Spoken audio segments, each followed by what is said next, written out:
Okay, Boker Tov. Today's daf is Nun Aleph 51. We start about where are we? We're a little ahead actually. We start about 10 lines down on Nun Aleph Hamad Aleph at the two dots. Im Eino Makor She'eino Baki. Yes. So we have been talking about somebody who finds himself outside of the city on right before it gets dark on Shabbos, and they are 4,000 amos away from their home, but there's a tree exactly midpoint, so they can designate that tree to be where they're starting Shabbos, and then they can get from where they are to the tree 2,000 amot, and from the tree to the home 2,000 amot. But it says that if he doesn't recognize the tree, doesn't aware of any specific spot to designate, then at least give yourself 2,000 amot from where you are, and say you're starting Shabbos from where you are, and then at least you won't get home, but you'll at least have 2,000 amot. Tosfos points out that when you're starting where you are, you don't really have to say anything. As long as you don't do anything to undermine it, you will, say anything in the opposite, you will effectively begin Shabbos where you are. Yes, Joe? He wants to go to a park. Yes. 2,000 amot. Right. And he puts the food Yes. under this tree. Right.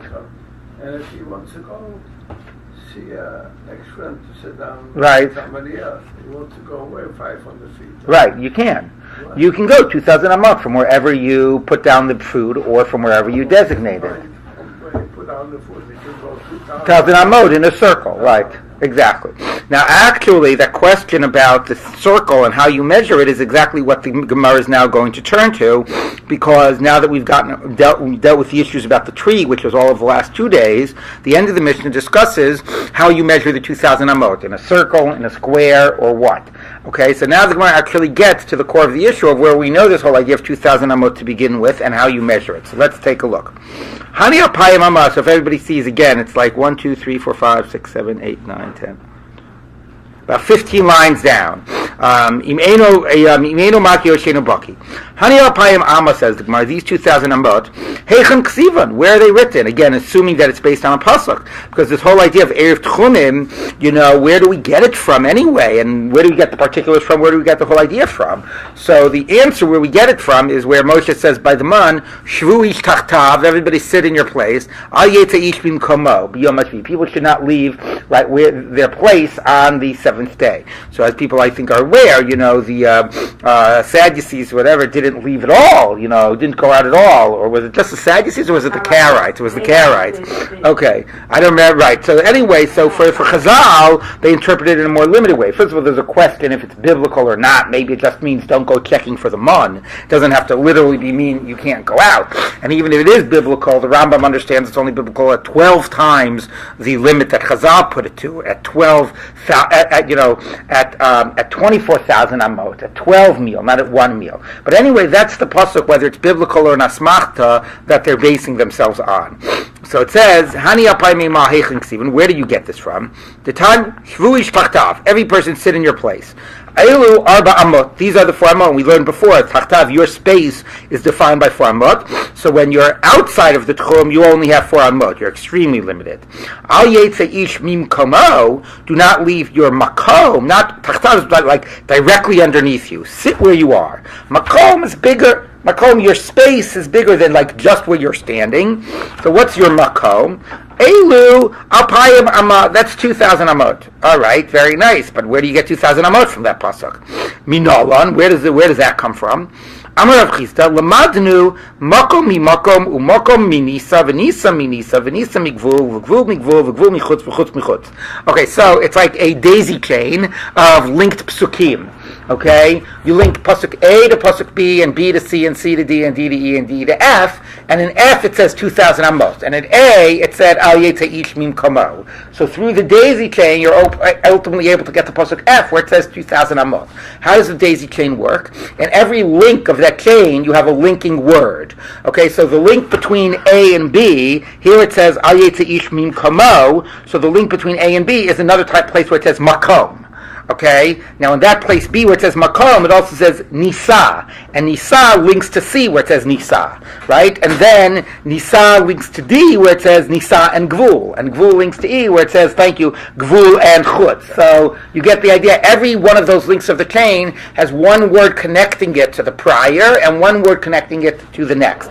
So what are those psukim? So the Gemara does not quote you what the psukim are. Rashi is. If you take a look at Rashi, here we'll look at Rashi. We have a little time, so it says makom mi makom makom mi nisa. It's about 20 lines down in the narrow lines of Rashi. Pasuk shenemer bo makom v'lo nemer b'nisa dani mosom pasuk acher shenemer bo makom v'nisa. Keep going. And now here's where he shows you the psukim. Al yeta ish mim komo. So that's the pasuk. Don't leave your place. Donim, you connect that. You learn it from misamti l'cha makom. I will give you a place asher yanus shama that you'll run to. That's the nisa, running. Okay, so that's from the Ari Miklat. So, and then he says, he skips a little, I'll skip a little, then it says, like 4 lines down, V'hadar danim nisa mi-nisa, v'nisa mi-gvul. Kolomar, danim nisa zo, shelo ne'emar bo-gvul, mi-nisa she'ne'emar bo-gvul, d'chsiv mi-gvul ha'ir miklato, asher yanus sham, asher yanus. Okay, so basically, he quotes all the psukim, maybe it's a little complicated, it's a little bit too much reading into Rashi, but just to go back, right, our pasuk says, Al yetz ish mim komo, that's makom. The next pasuk it says, "V'samti l'cha makom asher yanus shama." So you link makom to makom, and now you get the pasuk lanus, and that lanus connects to another pasuk that says, where was it? Migvul ir miklato asher yanus shama. So that lanus gives you another pasuk that says gvul, and that gvul is linked to a pasuk that says chutz. What's the pasuk that says chutz? Umatzal to ga'or adam, meaning Rashi michutz ligir miklato. And that chutz links to a pasuk that says 2,000 amot. What's the final pasuk that says 2,000 amot? Tichsiv, chutz michutz, tichsiv, back to the Gemara, umadoseh michutz la'ir el pe'at kedma apayim ba'ama. So basically, this is a long daisy chain to get you to where the Torah speaks about the cities of the Levi'im. It says outside of the cities of the Levi'im, you have plot. You have like a migrash, fields that surround the city. And those fields, it first says there are 2,000 amot around the city, and then it says there's 1,000 amot around the city. So basically, the first 1,000 amot is for more using it for planting and whatever. The next 1,000 amot is just to let them lay fallow and some space around the city. But there's this surrounding area around the cities of Levim that are 2,000 amot. And so basically through a daisy chain, we link the psukim that says that you should be in your place to pasuk B and B to C and C to D and D to E, and eventually we get to a pasuk that speaks about the 2,000 amot around the cities of the Levi'im. Okay, so that's how you know 2,000 amot. You shall measure outside the city at Pa'at Kedma, the eastern boundary, Alpayim Ba'amat, 2,000 amot outside the city. So you see, the area around your city is 2,000 amot, so we will similarly say the area around where you start Shabbos, if you start Shabbos in a city, then it's 2,000 amot around the city, and if you start Shabbos outside of a city, it's 2,000 amot from where you begin, and that's your tchum. So now the Gemara says, V'neilif mikir ha'ir v'chutza, Elef Amma. There's another pasuk that says chutz and doesn't say alpayim 2,000, but says 1,000 amot. Because, as I mentioned to you, the psukim that talk about the area around the cities of Levi'im, some say 2,000 amot and some say 1,000 amot. So why do you learn it from the 2,000 amot pasuk? Learn it from the 1,000 amot pasuk. So the Gemara says, "Darim chutz michutz ve'ein darim chutz michutza," because to link the psukim, right, the end of the daisy chain, the word right before it said, "Umatzato go'el hadam michutz li'ir miklato." So outside chutz li'ir miklato, and the pasuk of 2,000 amot said, "Umadotem michutz la'ir." So it's the exact same word, michutz and michutz. So that's why we link it to the pasuk of 2,000. The pasuk of 1,000 says chutza. So it's the same idea of outside, but it's not the exact same, right, grammatical form. It's chutza, not michutz. So the Gemara says, Umay nafkamina, who cares? They're essentially the same word, and you're allowed to make a gzeira shava. You're allowed to link psukim, even if it's not precise. Hatana debei Rabbi Shmuel, we taught in the house of Rabbi Shmuel, V'shav HaKohen u'ba HaKohen. This is by a very complicated psukim regarding to tzara'at, of the houses, the like leprous type spots that appears in houses, where it says, you tear out the stones and you scrape it, and then if it returns, and anyway, they learn certain halachot from linking a pasuk pasuk that talks about the Kohen returning. Now, in one place where it talks about the Kohen returning, it says the Kohen will return. V'shav Kohen. Another place it talks about the Kohen returning, it says Ubaha Kohen. He'll come to the house. But essentially, they mean the same thing. The Kohen comes to the house. So because one pasuk it says V'shav, and one it says Ubah, since essentially they mean the same thing, we're able to link those psukim to learn certain halachot. Zuhi Shiva, Zuhi Bia. So returning is the same as coming, as long as you're coming to that place. So therefore it says, you see for Gzeira Shava, the words don't have to be precise. So again, you got from this pasuk of don't go out of your place, you made a daisy chain of psukim that got you eventually to the idea of 2,000 amot. Why is it that you end with the pasuk of 2,000? Why not end with the pasuk of 1,000 that also has the word chutza in it? And chutza is pretty much the same word as michutz. So the Gemara says no. That's when can you make a Gzeira Shava if in an imprecise match, when there's nothing that's more precise? If there's something that's precisely like the other pasuk, and you clearly will prefer making a Gzeira Shava from a pasuk that is exactly alike. So here the Gemara uses very much, classic language of how we treat a D'oraisa halacha.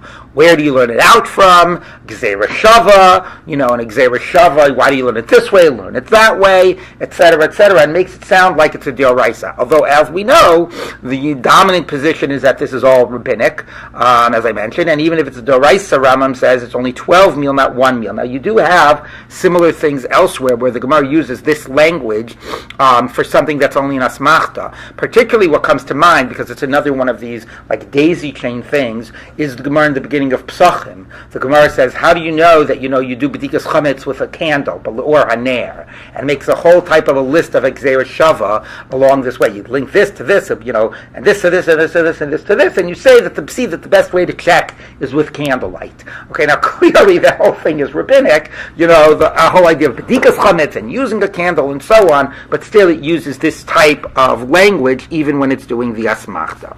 Okay, so that's how we get to the 2,000, and the short version is that it learns it because when it speaks about the area around the cities of Levim, it's 2,000 amot.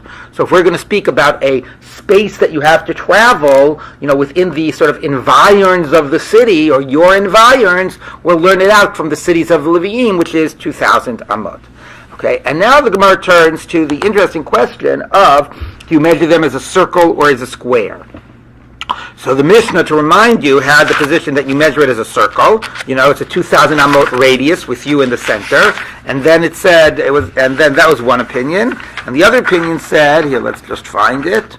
Where was this? It was Memteramud Bet. It says, no, not Memteramud Bet. 1 minute. Yes, Memteramud Bet. It says, Zachalo mekomo apayma malakoruach agulot. Divrei Rabbi Chananya ben Antignus. So Rabbi Chanina ben Antignus says 2,000 amot in a circle. This is Memteramud Bet. V'chami momim mirubaot ketavla mirubaat. Square, like a square tableau. Kadei shei niskar lezavio. You get the corners. Okay. So obviously, if you get a square, where's my markers? What is that tablet? What do they mean by that? It just means like a tablet. I don't know. What kind of tablet did they have in there? Well, they had writing tablets. Did they have writing tablets, like wax writing tablets that they would? Parchment? No, I thought they had wax. No, I don't know. They had writing tablets. Anyway, I don't have my pens. I think I left them downstairs. You can see if they're in that. But anyway, if you're here in the center, right, and you make a 2,000 amma circle. Right, I think you need a square to give you the more exact idea. But anyway, fine, you get the circle. But if you make the 2,000 amot gets you to a side, right, and then you draw a square around that side, you're obviously going to get the corners of that square. That's going to be more space if you walk at an angle. So that is the second opinion. So let's take a look where you get this debate comes from. So the Gemara says, Rabbi Chanina ben Antignus marshach. So Gemara says the position that needs explaining is the one that says circle. Why? At least circle makes sense. It's 2,000 amma in every direction. But no, here's why we don't understand it. Isle Gzeira Shava, if he has the Gzeira Shava, the linking that we mentioned above, that you learn it out from the cities of the Levi'im, then Pe'er Ksivin. There it says Pa'at, right? It says the Pa'at, the corner, of the east, and the Pe'ah, the side of the west, and so on. That the word use of the word Pe'ah, indicates the idea that there are corners. Means so it understands that when the Torah draws the area around the cities of the Levi'im, it is drawing a square around the city, not a circle. So if your basis is the city of the Levi'im, you should have corners. Iles like Zerushavan, if you don't learn it out from the Levi'im, you don't make that link. Alpayim alaminole, where do you get the whole idea of 2,000 amot? Right? So where do you get the idea of 2,000, but that it's a circle, not a square? So the Gemara says, "La'olam islay gzeira shava." He holds of the gzeira shava. So why does he give it a circle and not a square? V'shani hacha damakra, because the pasuk by the Levim ends, "Ze yelahem migrashei harim." This should be for them their sort of the fields around their cities.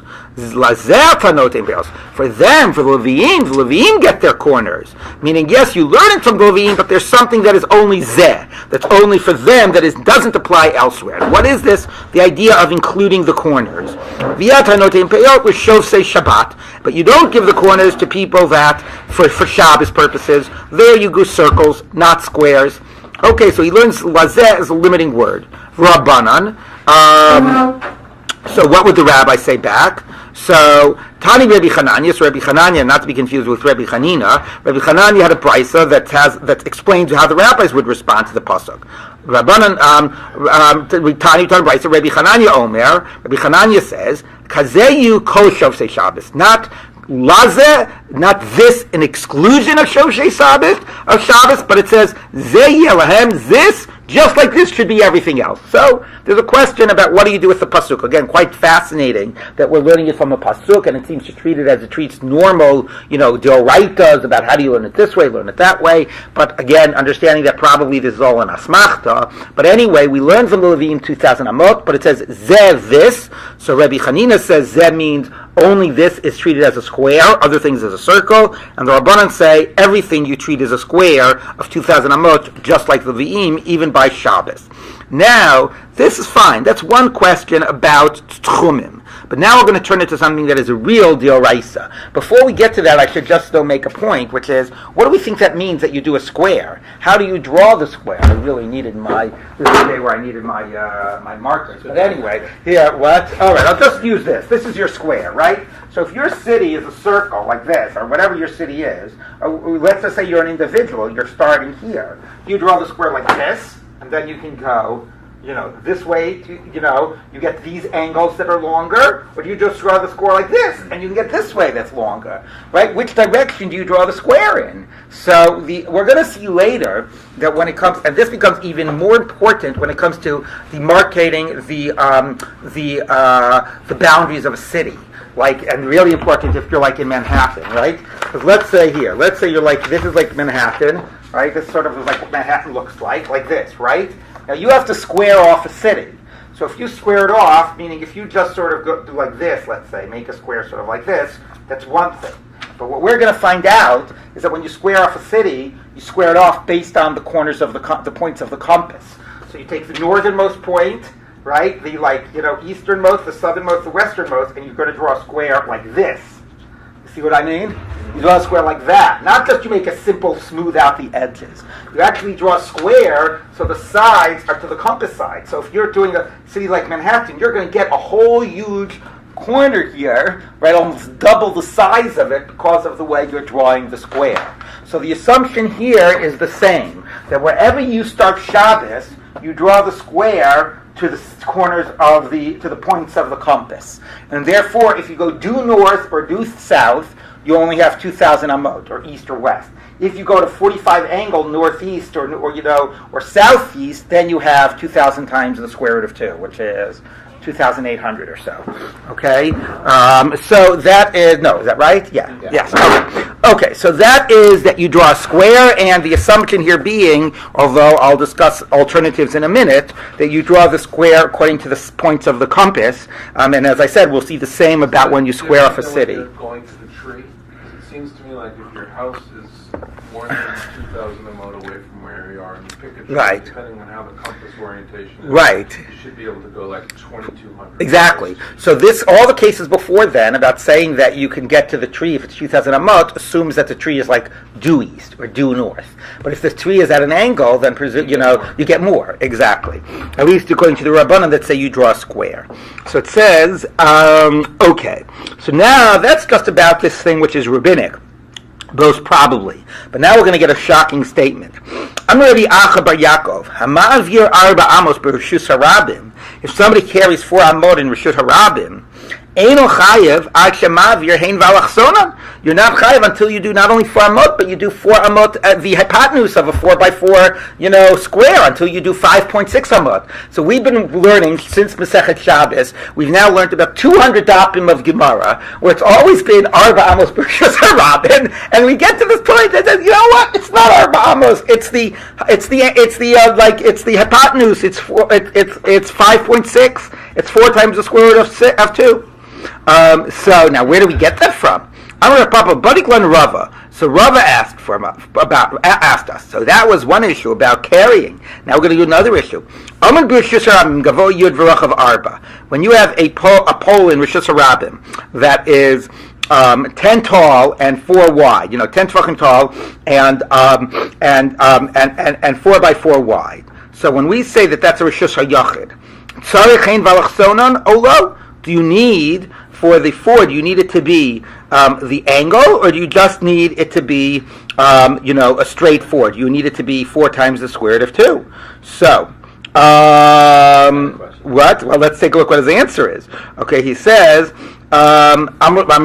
said, Lav Hainid Rabbi Chanina. Isn't this what Rabbi Chanina says? The time we taught in the Brisa, Rabbi Chananya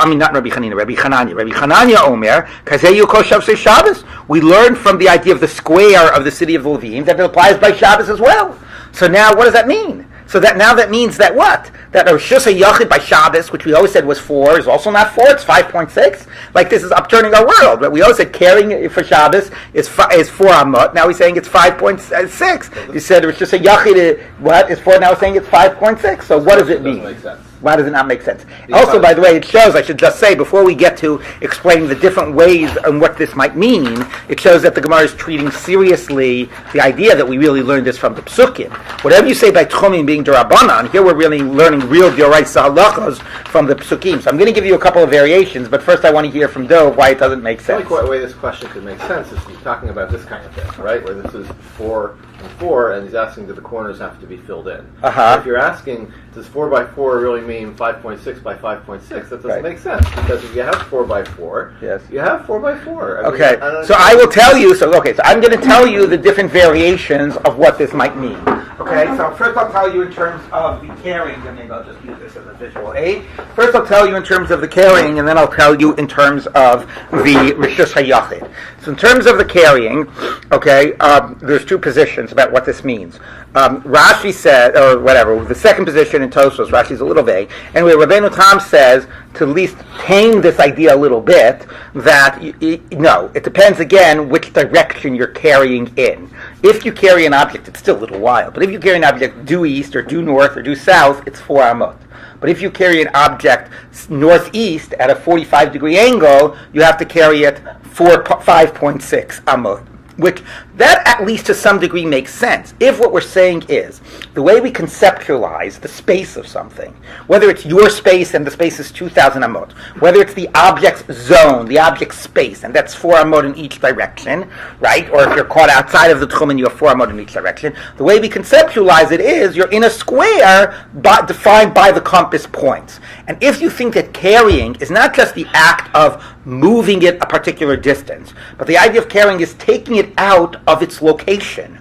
So you had an object, right, that was here, and you're carrying, which is if you remove it from its original location. So if you go this way, you've removed it from its original location. If you go this way, you haven't yet. If you conceptualize that the space of something is defined by a square by the compass points. Also, if you're going an angle, you have to take it out 5.6. That's the way Rabbeinu Tam says. The other opinion in Tosfos says that any direction you carry it in is 5.6, which is crazy. So we've always been talking about 4, and it's really a shorthand of saying 5.6. I mean, so at least the second opinion is a little more reasonable, Okay, 4 when you're going in certain directions, different when you're going in other directions. So that's number one that just changes. I mean, again, it's amazing. We've learned a masechet and a half about carrying, and now we first find out it's not always 4 amot. Now, how about the idea of Rishus HaYachid? So here what Rashi sounds like the question is about whether a much simpler question. When I say 10 tefachim and 4 by 4,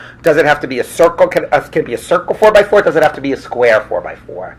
And the whole answer of Hein Valach Sonan at the end by Rishus HaYachid means it's not enough to have a circle that has a radius of actually be a radius of 2, so it's like a total of 4.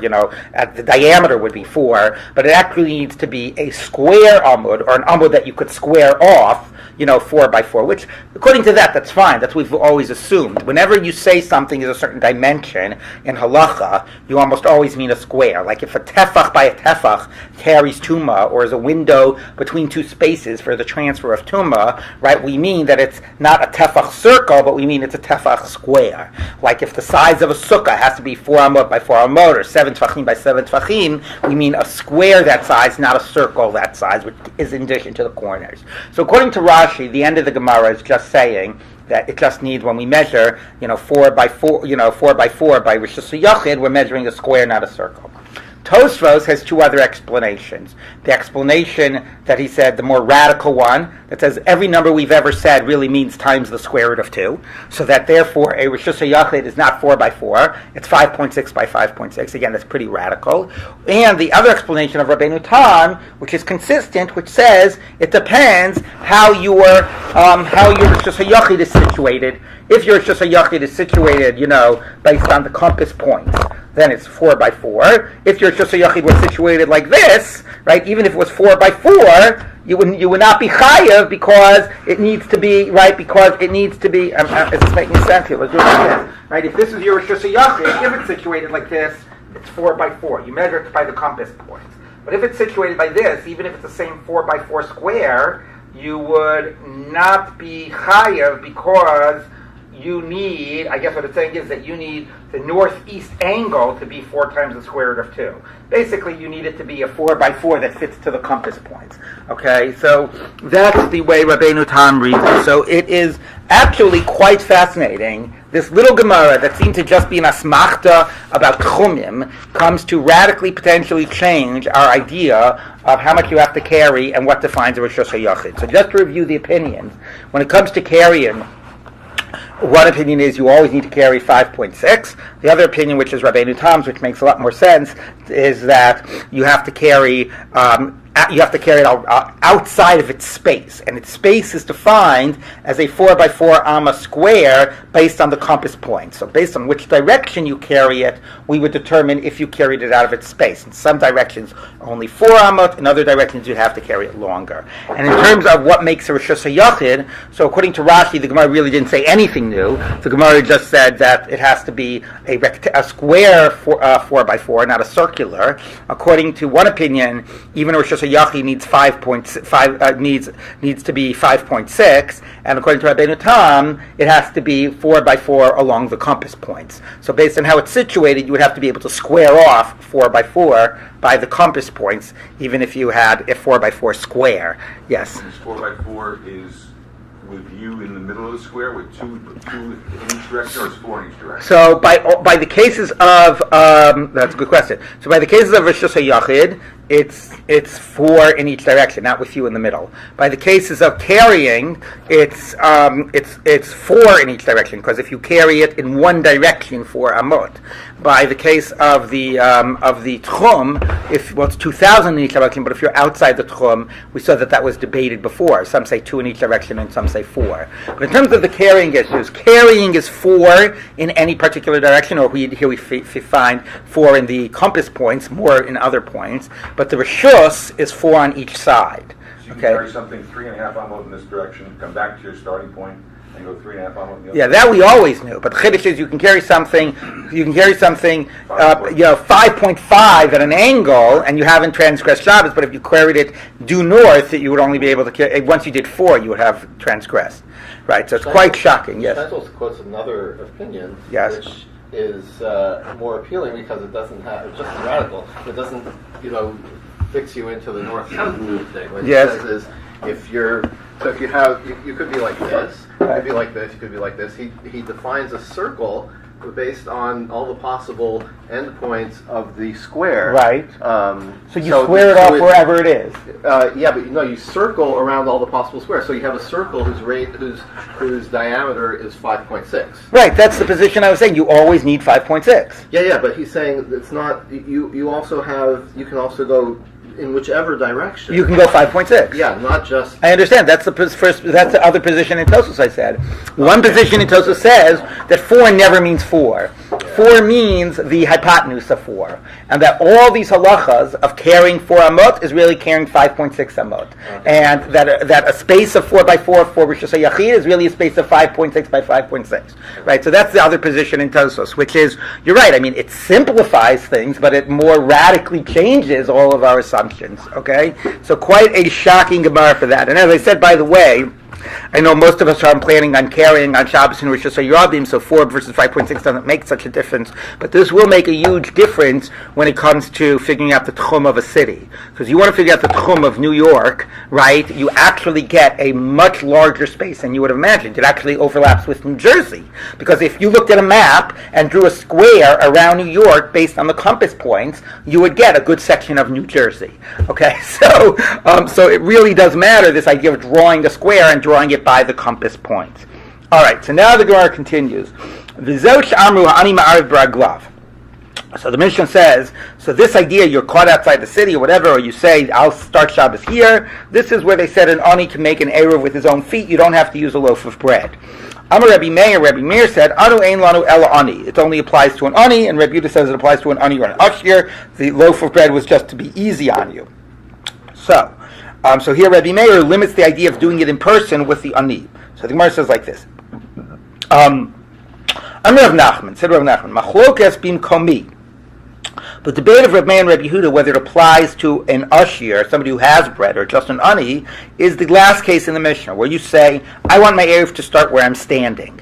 That even in that case, Rav Meir limits it to an ani. Rav Meir Samar Iker Eruv Bepas. Fundamentally, the Eruv, even Eruv Tchumim, we know it's true about Eruv Chatzeros, but even Eruv Tchumim was fundamentally about the idea of placing bread, and therefore, Anihu Dakilu Rabbanan Liluye. For an ani, the rabbis went lenient and said, you don't have bread, so we'll let you do it in person.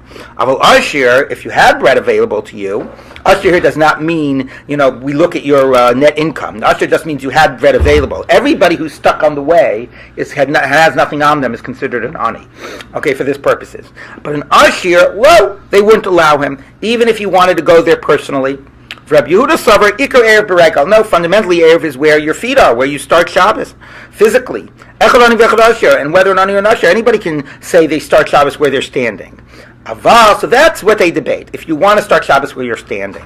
Aval b'makom ploni, how about the first case of the Mishnah? The first case of the Mishnah, you remember, was a chiddush. Was that you were saying, my Shabbos is going to start 2,000 amos away from where I'm standing, at that tree over there. So you didn't put bread by the tree, you weren't standing by the tree, you just designated the tree. Okay, that's a big chiddush. We always said you had to be there, you had to put bread there. So that idea where you can say that it's a distant spot that you're designating, that is only by the case of the guy stuck on the way. Although b'makom ploni, when you want to say in such and such a place, divri hakol, everybody would agree, even Rabbi Yehuda, ani in asher lo, that it only could be a poor person, and here poor meaning the guy stuck out in the middle of the road and has nothing, is no other possibility. Can't put bread there, can't be there physically, right? That was the big chiddush. We said yesterday, by the way, that the Gemara, to tame this chiddush a little bit, said you had to be able to run to that place and get there before it got dark. That you can't say I start Shabbos there if it wasn't physically able for you to be there before it got dark. So this is a special leniency. They allowed the guy stuck on the road, and everybody would agree it's only in that special case. Okay, and then the Mishnah goes on and says, Vizui Sha'amru. So the Mishnah, so if you take a look, you have to turn back and look at the text of the Mishnah because it's important. On Mem Terem Bet, Okay, we'll see what the Gemara is trying to parse the text of the Mishnah. So it says like this. So it says, so it says like this. Vizuhi sha'amru. If you see, it's like this by an asterisk. It's memteramad bad. It's like 5 lines before the word Gemara appears underneath it. Okay, so after it deals with the case about the guy saying, I'll start Shabbos where I am, Vizuhi sha'amru ani ma'ariv beraglav. So that's where they say an ani can do it with his feet. Amar Reb Meir ein lanu elo ani. Reb Yehuda omer echad ani v'echad ashir. So there's a debate of Reb Meir and Reb Yehuda. Does it apply to a rich person? And then it says, Lo amru ma'arvim b'pat elo hakel elo ashir. You use bread is only to be easy on the ashir, but really you can actually do it with your feet. So the Gemara wants to understand the 2 stam statements in this Mishnah. Zohi sha'amru, which comes before Rebbe Meir and Rebbe Yehuda, that the ani can do it with his feet, and the statement after, this is what that the reason they said bread was to go easy on the guy. Who are they being said according to? Now the simple read of the Mishnah is that Zohi sha'amru ani marv beraglav is Rebbe Meir. Rebbe Meir is emphasizing it's the ani. So Rebbe Meir says only an ani. And then the last statement is Rebbe Yehuda. Rebbe Yehuda says no. They said bread to go easy on you, but anybody could do it with their feet. So that's obviously the simple sense that the first line is Rebbe Meir, the last line is Rebbe Yehuda. Let's look back at the Gemara. So turning back to the Aleph Amud Bet, we have like this. Okay, the Zuhi Sha'amru, quote unquote, Man Ktani La. So the first stam line in the Mishnah, this is where they said that it could be that it's an ani can do it. That's Rev Meir. That's not the case of Rebbe Meir. The Haikai, which is it going like? Which case is it referring to? Einu Makir, the guy. If you don't know a tree to designate, Oshenu Baki Bahalacha, or you didn't know again that second case in the Mishnah, where you didn't know that you could designate a tree. So in that case, you're trying to start Shabbos where you're standing, and it says, you want to start Shabbos where you're standing? That an ani is able to do. And Rebbe Meir says only an ani. Okay? Now the last line of the Mishnah, no, when it says, no, actually bread is to go lenient on you, anybody can do it where they're standing. Man Ktani La, who's telling that? Rebbe Yehuda, that's Rebbe Yehuda. So a lot of that was pretty obvious, okay, but the reason it's saying it is because it's going to contrast it to the next statement. So the upshot of all of this is, the debate of Rebbe Meir and Rebbe Yehuda about whether it has to be a poor person or even a rich is somebody who wants to start Shabbos where they're standing. Okay, and then it makes sense that Rebbe Yehuda says anybody could do that. You want to start where you're standing, anybody can do that. But at the case of the early case of the Mishnah where you can designate a place far away, everybody agrees that is only a very special case, that you're stuck outside the city and you have nothing, and you're not able to put bread there and you're not able to be there. That's the first approach. Rav Chizda says no. Machlokes b'makom ploni. The debate is if you say is when you're trying to designate a place, such and such a place. That's where, even in that case, Rabbi Yehuda lets anybody do that, which is wild. Rav Meir Savar ani in Asher Lo. That idea that you can designate a place is only about an ani, does not apply to an Asher. Makes sense. It's crazy to allow you to designate a place. If Rabbi Yehuda Savar and Rabbi Yehuda would hold Echad ani v'echad Asher, whether an ani or an Asher, which is crazy. According to Rabbi Yehuda, why would you ever bother going out to a place? You could always stay at home and just designate a place. Maybe it's saying enechinami. Okay, so that's a pretty wild position of Rabbi Yehuda, that you can anybody can designate a place. Aval bimkomi, if you want to start Shabbos where you physically are, not to designate a distant place. Everybody would say that even an usher could do it. Everybody would agree that, of course, you can start Shabbos without bread where you're standing. So the only debate was the special case of designating it far away. V'zui sha'amru, and when the Mishnah says this is the case that an ani can do it, so man ktani la, again, since it emphasizes an ani can do it, who is that saying it? It's Rebbe Meir. But which case is it that they're debating whether it's an ani or an usher? The only case they're debating is not when you're saying where you're standing, but the case they're debating is when you're designating a faraway space. The haikai, which case are we referring to? On the early case of the Mishnah, misha babader v'chashcha. Okay, that it's dark and you're designating a faraway space. And And when the end line says, oh, really anybody can use their legs, the idea of using bread is to go easy on you, man ktani la, who's teaching it? Divrei hakol. Everybody would agree that if it's not about a faraway space, you can use the space that you're on. So basically, just to step back, because that was a little, whatever, figuring out all the lines of the Mishnah, but it's very simple in the following way. The first approach, who's the first approach? Rav Nachman is the one we would have assumed. That the idea of designating a faraway space is a very special case. Guy stuck outside of the city. Everybody agrees it's only in the special case. The debate of Rabbi Meir and Rabbi Yehuda is you just want to make Shabbos start where you're standing. So Rabbi Meir says, no, even that will only allow for an ani. If you have bread, you should always use bread. And Rabbi Yehuda says, what are you talking about? As long as you want to do it where you're standing, you should be allowed to do it where you're standing. That's the approach of Nachman, makes a lot of sense. The approach of Rav Chizda is quite shocking. It's that Rabbi Yehuda would go, so they're only debating the case of designating a faraway space. That Rabbi Yehuda would even allow even an usher to sit at home and designate a faraway space.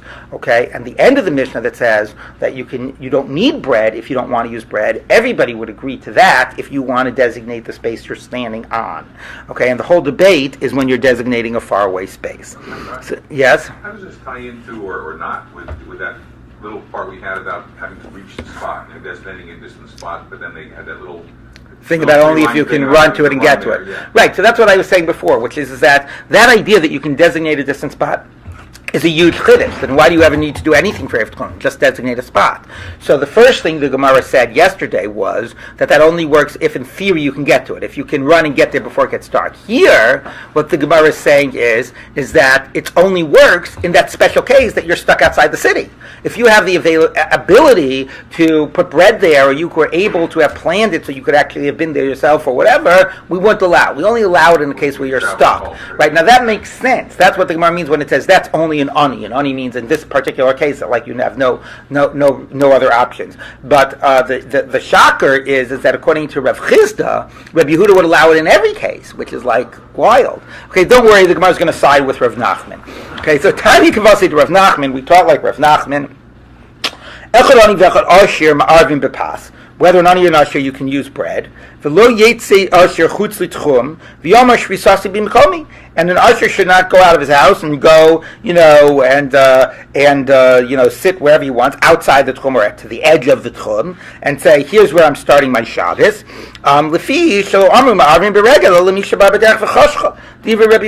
Because you're not allowed to do this, because they only said that you can do it with your feet if you're going on the way and it's getting dark. But here, where you left your home and you well before it was dark and you were planning on starting your Shabbos at this new space, in that type of a case, you could have taken bread from the house. Now, by the way, Rashi says that here what it becomes clear is ani versus ashir doesn't, again, just really means, are you starting from your house or are you starting from outside your house? If you're starting in your house, we assume that even if you're very poor, you have some food around.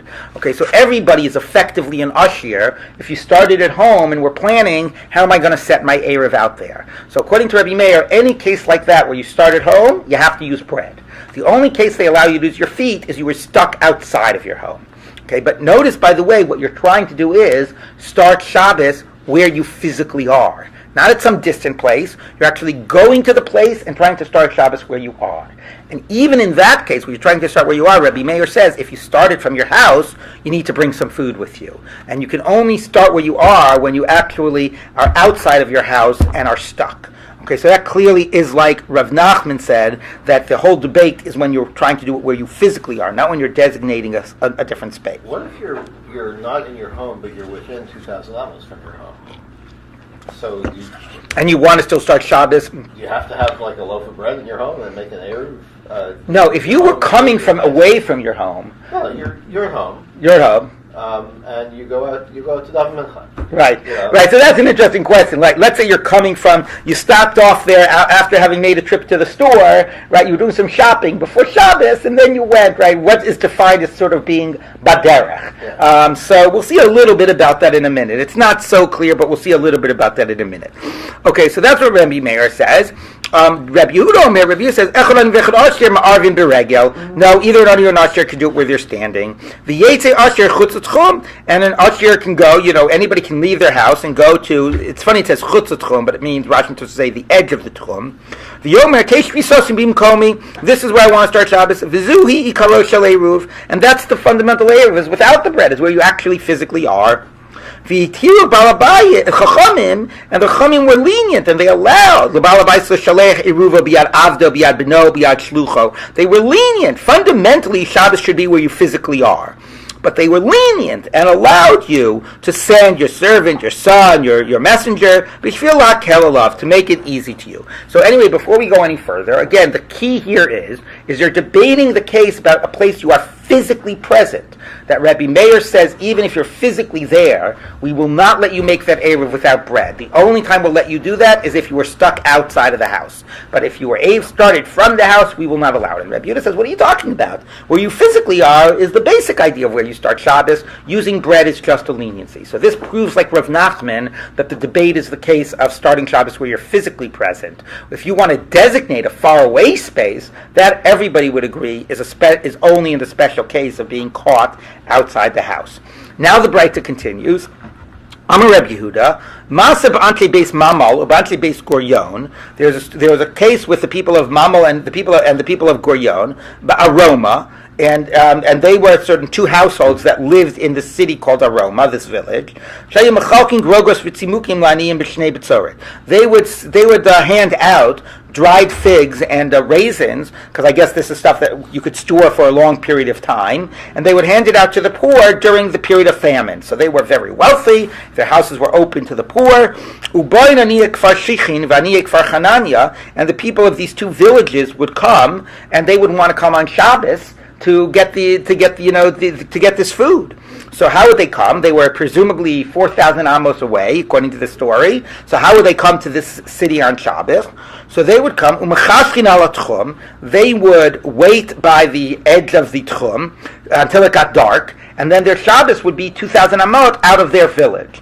And then, ulamachras, Shabbos morning, mashkim u'mubayim, they would come. So basically, if they were 4,000 amot or less away, if they could start Shabbos in the midpoint between the two villages, they would be able to go the next day from their village to that midpoint, and from that midpoint to the next city. So rather than putting bread out there, they went and they waited till it got dark, and they started there, then they went home, and then Shabbos morning they came. So again, this is a case about being ma'arev beregel, doing it with your physical presence, and doing it not in some faraway place, but in the place you are physically present. Now the irony here is that Reb Yehuda is presumably bringing this as evidence that even for an usher, you're allowed to do it in person. But who's an usher here? These are people that are coming to get handouts. So that's again why Rashi underscores that usher here really means starting from home, as opposed to being caught on the way. So that was his evidence. Presumably Rabbi Meir might say back that's called an ani, I don't know. But anyway, here you see Rabbi Yehuda says, look, you see, they did it. They did it without using any bread, even though they started from home. Okay. Amar Ravashi, Masnisin Damitika. Our Mishnah also, a close read of our Mishnah proves like Rav Nachman's read, that they're debating the case of where you're actually standing. The Ketani, our Mishnah says, this is a later Mishnah, not the Mishnah we read. Somebody went out and to go to a city that they had an Eruv, and his friend turned him back. His friend said, it's hot today, whatever, you should go home, don't bother going. Okay? So where were we? He can go to the city on Shabbos, but nobody else can. Divrei Rebbe Yehuda. That's what Rebbe Yehuda says. Now, what the heck does that mean? So the Gemara says, Ravinaban, we asked him this. Why? So apparently he was out Friday afternoon, right before it got dark. He was outside the city. And he was maybe planning on going to City B. He starts in City A. He was planning on going to City B to spend Shabbos there. Okay, and he got halfway, and somebody said, you know what, better you should go home, it's getting cold, it's getting dark. He turned around, he went home. Okay, so the next morning, Shabbos morning, he can go to City B, but nobody else can. What's going on? What did he do, and why does it work for him and it doesn't work for other people? So the Gemara says, what's the difference? He has two houses. and the two tchumim of Shabbos are between them. Meaning, city A, he has a house in city A, he has a house in city B. Okay, and there are 4,000 or less amot between them.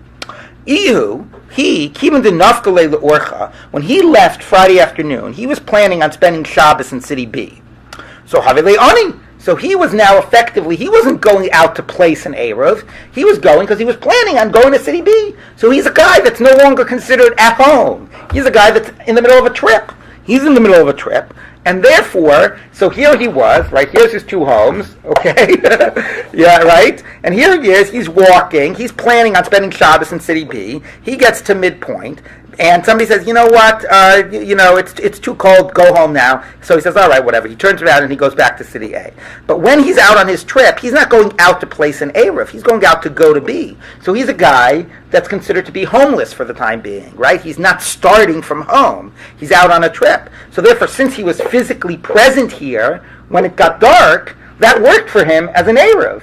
And therefore, he can go from here, right, to the other place. But for the people in the city, they would need to use bread, because if they wanted, they're effectively starting from home, and they would need to use bread. So the Gemara says, Alma, Kol b'makom ploni ani in l'asher lo. Now, what the Gemara assumes is that now again, this isn't clear either, but so it's funny that it says that it's inferable from the Mishnah, but it assumes that before he turned around, he said, fine, I'll go home, but I want to get to where I'm going by Shabbos, so I'm going to designate my tchum to be at that 2,000 amot point. Okay, so therefore the Gemara.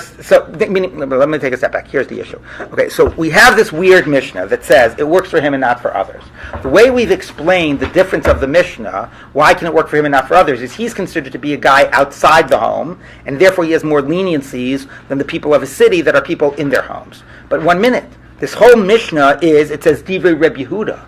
Now Reb Yehuda says that the Erev with your regel works whether for an ani or for an ashir, right? That was our Mishnah. Rabbi Yehuda said, I don't care an ani or an ashir. So here, why would Rabbi Yehuda have more leniencies by a guy that's caught outside the house? For Rabbi Yehuda, an ani and an ashir are the same. So the Gemara says, you see, there must be a case that Rabbi Yehuda says only works for an ani and doesn't work for an ashir. And what would that case be? That would be the case where you're trying to designate a distant spot. If you want Shabbos to begin where you are, that's where Rabbi Yehuda says an ani or an ashir. So if this case is a special case because you're caught outside the home, what is the only case that Rabbi Yehuda admits is a special case and only works for an ani? If you're trying to designate a distant spot. So there you see from this that there is a case that for Rabbi Yehuda would be limited to an ani, and that's the case of a distant spot. Okay, so now the Gemara wraps this up, and it says, so where are we? What was that? 1 minute. We just did that, but since you're on the road, you're an ani. Alma, so you see there's a distinction between an ani and an ashir according to Rabbi Yehuda, although Rabbi Yehuda normally denies that distinction. So what is the difference? It must be kol b'makom ploni ani in ashir lo. The difference must be that this is a case where you're saying a distant spot. And when it's a distant spot that you want to designate, that's where Rabbi Yehuda says, there Rabbi Yehuda would agree, only an ani, not an ashir. No, that is a good point. So now the Gemara just ends this. Masni la Rav Chia bar Ashi l'Chia bar Rav. So Chia bar Ashi taught this Mishnah over to Chia bar Rav, Kamei de Rav, in the presence of Rav, Echad ani v'achad ashir. So the position of Rabbi Yehuda that said whether an ani or an ashir you can do Erev biraglav. V'amalei Rav, and Rav said Siyam banami halach Rabbi Yehuda. Right, that's good, and you should to teach that as the position of Rabbi Yehuda, and you should add to it that we rule like Rabbi Yehuda. Okay, so we rule like Rabbi Yehuda, but again, based on the emphasis of the Gemara, only when you're physically present. To designate a faraway space, that would be a special exception to a guy that is stuck. Rabbi Bar Bachanan have a ragil, so Rabbi Bar Bachanan used to, the Asi Ma'artivna lePumpadisa. He would usually on Shabbos come from Artivna to Pumpadisa, and that would require making a special Eruve Tchumim. Amar, and he would sit at home and say, Teishvi Sasi B'Tzinta, my Shabbos will be over there in Tzinta. Tzinta was some particular space. So he did the easy thing, right? He stayed at home on his easy chair and designated a distant space. So Amar Le Abaye, so Abaye said, how do you think you can get away with that? My daituch, what are you thinking? Reb Meir, Reb Yehuda, look, Reb Yehuda, that we will like Reb Yehuda, and Rav Chizda says, V'amar Rav Chizda, and Rav Chizda says, Machlokas b'mokom ploni, that Reb Yehuda allows an usher, even somebody at home, to designate a faraway space. So that's why you're allowing it. You think we'll combine Rav Yehuda with Rav Chizda's interpretation, that you can designate a faraway space. 1 minute. For Rav Nachman, first of all, Rav Nachman disagrees and says that when it comes to a faraway space, everybody agrees it's only for the guy who's stuck outside. V'tanya kivasei, and we have a brisa we just said a minute ago that showed Rav Nachman was right, that their whole debate is when you are stuck, is when you want to be where you're physically present. To designate a faraway space, you have to really be an ani, you have to really be stuck. Amarle, he said back to him, Hadribi, fine, I retract it. Now you make me, I'll have to schlep out every Friday, fine. Amarami Barchama, Hare Amru, Shabbos, Yeshlo, let's just get to the Mishnah. Shabbos, Yeshlo, Arba Amot. So they said, we'll end here. It's 8:30. Okay, so we'll finish this up tomorrow. The upshot of all of this is that we had some fascinating issues, that you draw a square of 4x4, 2,000 by 2,000, which means, A, it's going to be very relevant for Tchumim, but number two, what it's also going to mean is that everything we thought about carrying 4 amot, according to one approach, it always means carrying 5.6 amot. According to another, it depends which direction you're going, which makes a lot of sense, especially if you conceptualize it as the space of the object. Carrying it out of its space, but out of its space is a square, so sometimes it's longer than 4 amot. Also, the idea of Rosh Yachid might not be 4x4. It might be a 4x4 to the corners of the compass, or it might be 5.6, according to one opinion. So that was one thing which was quite radical. And then the final thing was this whole issue about the debate of Reb Meir and Reb Yehuda about whether you can do it with where you're physically present, where the Gemara ends by saying that the whole debate is when you actually are physically present. Rabbi Meir says you need bread, and Reb Yehuda says you can be where you are, which makes a lot of sense. Obviously, if that's where you are, you can start Shabbos. But if you want to designate a faraway space, that everybody would agree is a special exception for the guy stuck outside the city. And that's how the Gemara ended, with this attempt to sort of do it from your easy chair at home, designate a faraway space, and the Gemara rejected that, said no, that everybody agrees you have to be the ani stuck outside, and that was a special exemption that they gave. Okay, so we'll end with that for now. Why do they reject so out of hand the circle concept? Why did they reject it? You mean that was the opinion of Rabbi Hanina, was the circle concept, but because